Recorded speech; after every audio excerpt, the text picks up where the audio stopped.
এটা ছিল আমার হাজবেন্ডের বার্থডে স্পেশাল একটা ব্লগ। আমি হচ্ছে খুব সুন্দর করে তার জন্য এই টেবিলটাকে সাজিয়েছিলাম। বাট আমার হয় কি রান্নাবান্না সব কিছু খুব সুন্দর করে শেষ করতে পারলেও ডেকোরেশনের টাইমটা আসলে ওইভাবে থাকে না, যার কারণে আমি আর কোনো রিস্ক নিতে চাইনি। আমি হচ্ছে একটু একটু করে যখন ইফতার দেওয়া হয়েছিল তখনই কিছু ক্লিপস নিয়ে রেখেছিলাম, কারণ আমি জানি যখন সব কাজ শেষ হবে তখন দেখা যাবে ইফতারেরই টাইম হয়ে যাবে, তখন আসলে ওইভাবে আর আমার ফুল প্লেট সাজিয়ে ভিডিওটা নেওয়া হবে না। তো সে কারণে আমি আগেই কিছু কিছু করে একটু একটু করে ভিডিও নিয়ে রেখেছিলাম যেন আপনাদের সাথে একটু শেয়ার করতে পারি সুন্দর করে।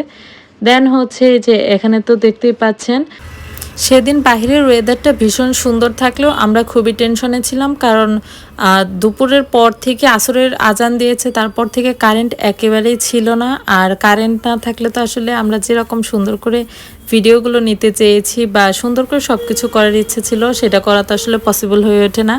তবে ওয়েদার অনেক বেশি সুন্দর ছিল, আর ইফতারের আগ দিয়ে কারেন্টেও কোনো ধরনের প্রবলেম করেনি, যার কারণে আমরা এই ভিডিওগুলো সুন্দর করেই নিতে পেরেছিলাম। আর দেখা যায় কি সারাদিন যেমন তেমনভাবে কাজকর্ম করে শেষ করতে পারলেও এই লাস্টের দিকে এসে কিন্তু সব কিছু ম্যানেজ করাটা একটু কষ্ট হয়ে যায়। তো যাই হোক, ফাইনালি কিন্তু আমরা সব কাজকর্ম শেষ করে ঠিক টাইমে আর কি ইফতারটা করতে পেরেছিলাম।